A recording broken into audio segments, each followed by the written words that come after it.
अस्सलाम वालेकुम। हम करें government college for man Nasirabad का प्रीलियम पेपर, उसके फर्स्ट ईयर बॉटनी का हम एमसीक्यूज़ करेंगे आज की वीडियो में। ठीक है, 2021 का प्रीलियम पेपर था। हमारे पास पहला सवाल है, among the following this one is prokaryote. Model paper में ये सवाल आया हुआ था कि जो प्रोकैरियोट्स होते हैं वो कौन से होते हैं। तो आपको याद होना चाहिए कि प्रोकैरियोट्स होते हैं, हम बैक्टीरिया, साइनोबैक्टीरिया या नॉस्टॉक जिसका नाम होता है उनको हम प्रोकैरियोट्स कंसीडर करें थे। इसके अलावा सारे ऑर्गेनिजम्स जो थे वो यूकैरियोटिक थे। इसी बेसिस पे इनके लिए पूरी एक अलग से जो वो हमने किंगडम बनाई थी। तो यहाँ पे हो जाता है नॉस्टॉक, प्रोकैरियोट, और बाकी सारे क्या हैं, यूकैरियोट्स हैं।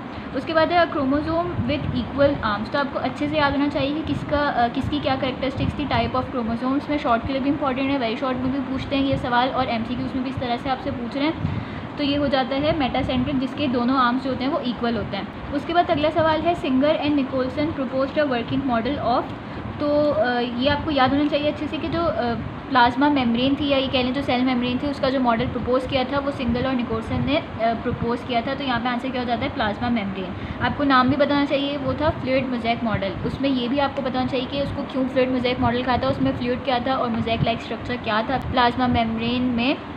तो आपको जो है वो ये चीज़ें अच्छे से क्लियर होनी चाहिए, और ये इस तरह के जो है वो छोटे मोटे नाम याद होने चाहिए। रॉबर्ट ब्राउन ने क्या डिस्कवर किया था, रॉबर्ट हुक ने क्या डिस्कवर किया था। ये तो बहुत ही फेवरेट एमसीक्यू पॉइंट्स होते हैं और अक्सर इसमें कन्फ्यूजन भी हो जाती है। उसके बाद है, the main constituent of plant cell wall which is use to manufacture paper is. ये पूरा आपकी जो है वो बुक में बॉक्स में जो है वो ये वाली इन्फॉर्मेशन लिखी है कि वो सेल्यूलोस होता है जो कि पेपर बनाने के लिए यूज़ होता है, और ये प्लांट सेल वॉल का मेन कॉन्स्टिट्यूएंट सब्सटेंस है। ठीक है, पेज नंबर 60 पे आपको एक बॉक्स लिखा हुआ मिल जाएगा, उसके अंदर ये बात लिखी हुई है। यानी इससे ये पता चला, और मैं वैसे भी आपको वीडियोस में बताती रहती हूँ कि जो भी बॉक्सेस होते हैं वो इंपॉर्टेंट होते हैं, आपको अच्छे से उनको पढ़ के जाना होता है। ठीक है, उसके बाद है, the oldest known vascular plant is. तो वो होता है राइनिया। कितना पुराना होता है ये भी मेरे ख्याल से मॉडल पेपर में पूछा हुआ था, और अगर एग्जैक्टली मेरे ख्याल से 395 मिलियन ईयर्स अगो, या फिर हम इसको कह सकते हैं कि 400 मिलियन ईयर्स अगो ये एग्जिस्ट करता था, और अब इसकी जो है वो फॉसिल्स जो है वो प्रिजर्व हुई भी हैं। और ये अगर हम कहीं कौन सी क्लास से बिलोंग करता है तो साइलोप्सिडा से इसका ताल्लुक था, जो वेस्कुलर प्लांट की जो मेरे ख्याल से सबसे बेसिक डिवीजन जो थी। उसके बाद है, स्पायरोकाइटा इज़ एन एग्जाम्पल ऑफ। तो आपको बैक्टीरिया की डिफरेंट शेप और उसकी एग्जाम्पल अच्छे से याद होनी चाहिए कि स्पायरेला की एग्जाम्पल में होता था स्पायरोकाइटी। इनका शेप बेसिकली जो है वो इस तरह से कॉर्कस्क्रू शेप या स्पायरल शेप होता था। उसके बाद है, stigma is the part of. तो ये होता है कार्पल का पार्ट। ठीक है, पिछले एक वीडियो में जो है वो स्टेमन के पार्ट्स पूछे हुए थे, यहाँ पे कार्पल के पार्ट, जिसको पिस्टिलेट भी कहते हैं। इसका सबसे ऊपर वाला रिसेप्टिकल पार्ट होता है स्टिग्मा। उसके बाद एक लॉन्ग स्टाइल होता है, और उसके बाद फिर एक ओवरी होती है। उसके बाद the members of these group are called horse tails. तो जो भी डिविजन्स हैं ट्रैकियोफाइटा की, इन सबके आपको कॉमन नेम या सेकंड नेम जो याद होना चाहिए, जैसे स्पर्मोप्सिड्स को, और क्यों कहते हैं थोड़ा सा ये भी रीज़न आपको बताना चाहिए। स्पर्मोप्सिड्स को सीडेड प्लांट्स कहते हैं, लाइकोप्सिडा को जो है वो क्लब मॉसिस कहते हैं। इसका रीज़न भी मैंने आपको पीसी में करवाया था कि पूछते हैं कि क्यों कहते हैं इनको क्लब मॉसिस। और सेलोप्सिडा को सेलोप्सिड्स ही कहते हैं। बाकी फिनोप्सिडा को जो है वो हॉर्स टेल कहते हैं। इनकी एक एग्जांपल होती है इक्वेसिटम, उसको बेसिकली हॉर्स टेल कह रहे होते हैं। और इसका कोई ख़ास रीज़न नहीं था, यही था कि वो जो हॉर्स की जो हेयर होते हैं, उसके जो बाल होते हैं, मतलब उसकी टेल के जो हेयर होते हैं, उसी को रिसेंबल कर रही थी। इनकी जो वाली एग्जाम्पल थी। फिर है, these non motile spores are formed, होगा फाउंड नहीं होगा, from certain vegetative cells during unfavourable condition. तो वो होते हैं एकाइनेट्स। ये लिखा हुआ है पेज नंबर 112 के ऊपर। हेट्रोसिस्ट जो है, मतलब ये पूरी बुक की लाइन है, हेट्रोसिस्ट जो होते हैं वो फेवरेबल कंडीशन में जो स्पोर्स बनते हैं वो होते हैं। उसके बाद है, the total stem parasite is. तो ये होता है कस्कटा। आपको एग्जाम्पल याद होनी चाहिए। पार्शियल स्टेम पैरासाइट जो होता है लॉरेंथस होता है, और टोटल स्टेम पैरासाइट जो है कस्कटा होता है। जो सारी टाइप्स ऑफ पैरासाइट है उनकी एग्जाम्पल आपको एमसीक्यू पॉइंट के लिए अच्छे से याद होनी चाहिए। उसके बाद है, this is considered the final tool for classification of organism. ये सवाल इतनी दफ़ा रिपीट हुआ, सबको अच्छे से याद हो गया होगा कि जेनेटिक्स जो होती है वो फाइनल टूल होती है। मॉडल पेपर का सवाल है, पिछले एक वीडियो में भी यही सवाल आया था। उसके बाद है, this organelle is known as suicidal sac. तो वो होते हैं लाइजोसोम्स। ठीक है, उसके बाद है, प्लांट लाइक प्रोटोक्टिस्ट होते थे अलगाए। फंजाई जो थे वो बेसिकली फंजाई होते हैं, पूरी किंगडम है। इसके अलावा जो है वो प्रिमिटिव फंजाई की एग्जांपल में स्लाइम मोल्ड था, और एनिमल लाइक प्रोटोक्टिस जो थे वो प्रोटोजोआ थे। उसके बाद है, which one is not Basidiomycota. ठीक है, तो पिछली दो वीडियोस में जो है वो इसकी एग्जांपल्स आई थी, उसमें मैंने आपको बताया था कि जो इसकी जो एग्जांपल्स हैं वो इंपॉर्टेंट हैं एमसीक्यू के लिहाज से। तो मशरूम तो होती है। इसके अलावा जेलीफिश होती है, शेल फिश होती है, सारी लिखी हुई है बुक में पेज नंबर 143 के ऊपर। स्मट फंजाई होता है। तो इसके अलावा वो भी था, पफ बॉल्स थी, टोड्सटूल थी, जो पॉइजनस मशरूम होते हैं, ये सारी जो है वो उसकी एग्जाम्पल के अंदर आता है। सिर्फ कप फंजाई जो होता है वो नहीं होता। तो उन्होंने यही पूछा है कौन सा नहीं होता। मेरे ख्याल से ये एस्कोमाइसीट्स होता है, शायद बुक में लिखा होगा कहीं, इसके बारे में देख लीजिएगा। उसके बाद the primary electron acceptor in photo system 1 इस, तो वो होता है फियोफाइटिन। इतनी दफ़ा सवाल रिपीट हो गया, ये भी सबको याद होना चाहिए, और ये फोटो सिस्टम 1 का होता है। उसके बाद photorespiration rubisco enzyme function as. तो आपके पास बुक पेज नंबर 254 के ऊपर जो है एक बॉक्स बना हुआ है, उसमें आपको बताया हुआ है कि जो डार्क रिएक्शन होता है उसके अंदर रुबिस्को एंजाइम जो होता है वो एक्ट कर रहा होता है फर्स्ट स्टेप के अंदर कार्बो ऑक्सीलेशन के अंदर। लेकिन उसमें साथ बता रहे हैं कि जो रुबिस्को एंजाइम है वो कार्बो ऑक्सीलेस होने के साथ साथ ऑक्सीजनेस के तौर पे भी काम कर सकते हैं, यानी इसका एक इंपॉर्टेंट फंक्शन होता है फोटो रेस्पिरेशन के अंदर।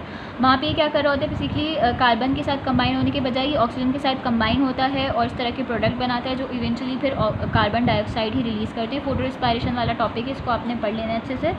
तो यहाँ पे क्या हो गया, फोटो रेस्पिरेशन के अंदर जब ये कार्बोक्सिलेशन नहीं करवा रहा, कार्बन डाइऑक्साइड से कंबाइन होकर शुगर वगैरह को वो ब्रेक डाउन नहीं कर रहा, सॉरी सिंथेसाइज नहीं कर रहा, तो फिर ये क्या कर रहा होता है कि दिन के टाइम लाइट की प्रेजेंस में ये रिस्पायरेशन कर रहा होता है, यानी ऑक्सीजन को यूटिलाइज करके कार्बन डाइऑक्साइड को रिलीज़ करा रहा होता है। इस तरह का इसका फंक्शन जो होता है वो ऑक्सीजनेस कहलाता है। तो कार्बोक्सिलेस ही कार्बोक्सिलेशन के तौर पे, कार्बोक्सिलेशन के अंदर कार्बोक्सिलेस के तौर पे काम कर रहा होता है, और ऑक्सीजनेस जो होता है वो फोटो रिस्पायरेशन में उसके तौर पे काम कर रहा होता है। उसके बाद है पैरासेक्सुअलिटी अकर इन, तो ये होती है ड्यूटोमाइकोटा के अंदर।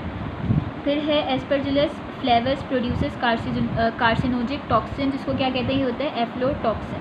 पेज नंबर 146 के ऊपर ये लिखा हुआ आपको मिल जाएगा। वहाँ पे जो डिफरेंट दूसरी चीज़ें भी बताई हुई हैं, हाईलाइट हुई हैं, बोल्ड हुए हैं वर्ड्स, वो सब देख लीजिएगा। वो तो MCQs के लिहाज से वो सारे पॉइंट्स जो थे वो इंपॉर्टेंट हो जाते हैं आपके लिए। उसके बाद एनर्जी इज रिक्वायर्ड फॉर, तो ये वाला सवाल आपको अच्छे से याद हो जाना चाहिए कि एनर्जी जो होती है वो एक्टिव ट्रांसपोर्ट के लिए चाहिए होती है। डिफ्यूजन सिंपली किसी भी चीज़ का एक जगह से दूसरी जगह चले जाना, मेम्ब्रेन के अक्रॉस डिफ्यूज़ होना, इसके अंदर जो होती है एक्टिव डिफ्यूजन भी हो सकती है, पैसिव डिफ्यूजन भी हो सकती है। यानी डिफ्यूजन के अंदर लाजमी नहीं है कि एनर्जी यूटिलाइज हो, एनर्जी के बगैर भी जो सिंपल मूवमेंट हो रही होती है उसको डिफ्यूजन कहते हैं। उसी की टाइप में आते हैं एक्टिव डिफ्यूजन, और फिर उसी की टाइप में आ जाती है पैसिव डिफ्यूजन, जिसकी एग्जांपल होती है फैसिलिटेड डिफ्यूजन।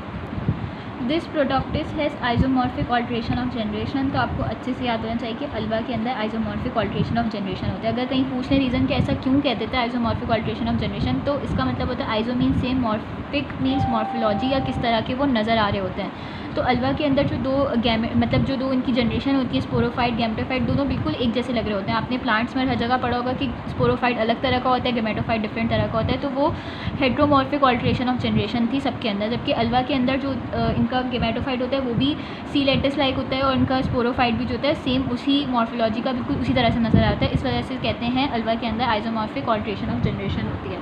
उसके बाद है विच ऑर्गेनल रिलीजेस ऑक्सीजन, तो राइबोसोम तो प्रोटीन बनाते हैं, गोल्गी बॉडीज़ उन्हीं प्रोटीन को मतलब मॉडिफाई करते हैं, पैकेजिंग करते हैं और उसको फिर ट्रांसपोर्ट कर रहे होते हैं।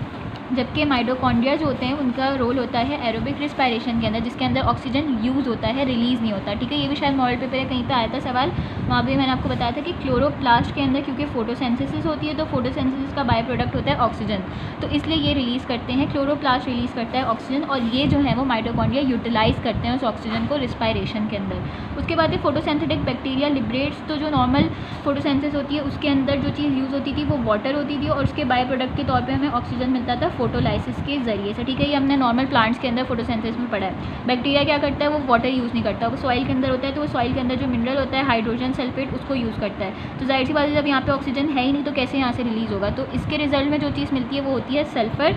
तो ये लिबरेट करते हैं सल्फ़र। अगर सवाल ये पूछते कि क्या चीज़ यूटिलाइज़ करते हैं, तो ये होता है हाइड्रोजन सल्फेट, बाकी ये लिबरेट करते हैं सल्फ़र। ठीक है, यहाँ पे आके हो जाता है वाला गवर्नमेंट कॉलेज फॉर मैन का paper complete first year botany का। किसी को कोई कन्फ्यूजन हो तो कमेंट करके पूछ सकते हैं। और हाँ, एक इंपॉर्टेंट बात, पिछली वीडियो में मुझसे एक MCQ मैंने आपको गलत बता दिया था, वहाँ पे आंसर जो था वो क्रेब साइकिल जो कहाँ होती है सवाल था, तो उसका जवाब होता है क्रेब साइकिल होती है माइटोकॉन्ड्रियल मैट्रिक्स के अंदर। जो ETC होती है, इलेक्ट्रॉन ट्रांसपोर्ट चेन होती है, वो होती है इनर मेम्ब्रेन के अंदर, माइटोकॉन्ड्रियल मेम्ब्रेन, जिसको क्रिस्टाई भी कहते हैं। तो वहाँ पे मुझसे मिस्टेक हो गई थी। मैं अक्सर जो भी मुझसे वीडियोस में अगर मैं कोई MCQ गलत बता देती हूँ, गलत मार्क करवा देती हूँ, और अगर कोई मेरी करेक्शन कर देता है, हमारी करेक्शन कर देता है, तो हम उसको लाजमी कमेंट्स में जो है वो सही कर देते हैं। तो आप लोग इस तरह, अगर आपको कोई MCQ गलत लग रहा है तो आप एक दफ़ा कमेंट सेक्शन में जाके चेक कर लिया करें। अगर वहाँ पर कोई इस तरह कमेंट पिन है करेक्शन से रिलेटेड इट, तो फिर आपको वहाँ से जो एक दफ़ा मैं ये कहूँगी कि वहाँ से चेक कर लिया करें, ताकि आपकी गलत इन्फॉर्मेशन सब तक ना पहुँचे, गलत इन्फॉर्मेशन आप तक ना पहुँचे, ठीक है। तो ये एक इंपॉर्टेंट नोट था सबके लिए। तो आप लोग जो है वो कमेंट्स में चेक कर लिया करें, जो भी मिस्टेक होती है बच्चे भी करेक्ट कर रहे होते हैं, हम खुद भी करेक्शन जो है वो कमेंट्स में मेंशन कर देते हैं, ठीक है।